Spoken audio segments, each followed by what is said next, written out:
দেড় যুগেরও বেশি সময় ধরে বন্ধ নড়াইল জেলার একমাত্র সরকারি মৎস্য প্রজনন কেন্দ্র। নেই কোনো বেসরকারি মৎস্য প্রজনন কেন্দ্র, তাই বাধ্য হয়েই জেলার মৎস্য চাষীদের মাছের পোনা সংগ্রহের জন্য যেতে হয় অন্য জেলায়। এতে একদিকে যেমন পরিবহন খরচ বাড়ছে, তেমনি পড়তে হয় নানা বিড়ম্বনায়। নড়াইল প্রতিনিধি মির্জা নজরুল ইসলামের পাঠানো তথ্য এবং ছবি নিয়ে ডেস্ক রিপোর্ট।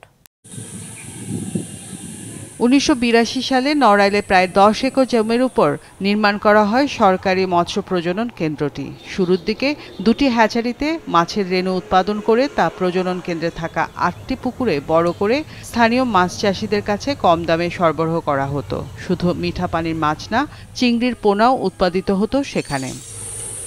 এই মৎস্য প্রজনন কেন্দ্রকে ঘিরে নড়াইল জেলায় গড়ে ওঠে মাছের ঘের ও খামার। ৩ দশকে মাছ চাষকে কেন্দ্র করে গড়ে ওঠা ঘের ও পুকুরের সংখ্যা প্রায় ১৩,০০০।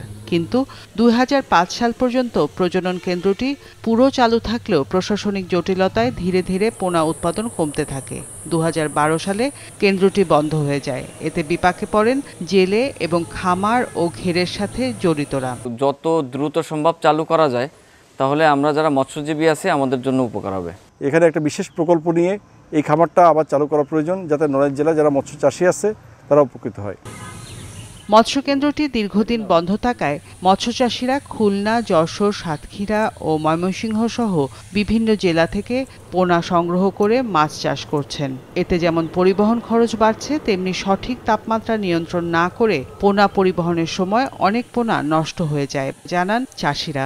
বিভিন্ন জেলা থেকে আনতে যেয়ে আমাদের খরচটাও বেশি হচ্ছে এবং রিস্ক হচ্ছে, অনেক পোনা মারা যাচ্ছে দূর থেকে আনতে যায়, তো ক্ষতিগ্রস্ত হচ্ছে। ওয়ালটন এসিতে ইনস্টলেশন একদম ফ্রি। আসা যাওয়ার একটা ঝুঁকি রয়েছে, সেই দিক দিয়ে একটা ঝামেলা, তারপরে সময় অপচয় হচ্ছে। হ্যাচারিটি পুনরায় চালু করতে মন্ত্রণালয়ে আবেদন করা হয়েছে বলে জানান জেলা মৎস্য কর্মকর্তা। আমরা এই বিষয়ে আমাদের অধিদপ্তর এবং মন্ত্রণালয়ে কথা বলা হয়েছে। আমরা এস্টিমেট করেছি এটা সংস্কারের জন্য। আশা করতেছি যে আমরা অচিরে এটা কার্যক্রমটা বাস্তবায়ন হবে। আমরা চাচ্ছি যে এই হ্যাচারিটা পুনরায় আবার হোক এবং আধুনিক যে বৈজ্ঞানিক টেকনোলজি, সেটা হচ্ছে প্রোবায়োটিক টেকনোলজি। এই প্রোবায়োটিক টেকনোলজিতে যদি নতুন ডিজাইন করে এখানে একটি হ্যাচারি সরকারিভাবে হয়, আমি মনে করি এই হ্যাচারির পোনা বিক্রি করে পারবে না এবং গভর্নমেন্টও লাভবান হবে, আমরা কৃষকরাও লাভবান হব। মৎস্য অধিদপ্তরের তথ্য মতে জেলায় মৎস্য শিল্পের সাথে জড়িত প্রায় ৮০,০০০ মানুষ, আর ১৬,০০০ মেট্রিক টন চাহিদার বিপরীতে প্রতি বছর মাছ উৎপাদন হয় ১৮,০০০ মেট্রিক টন। মাছরাঙা নিউজ ডেস্ক।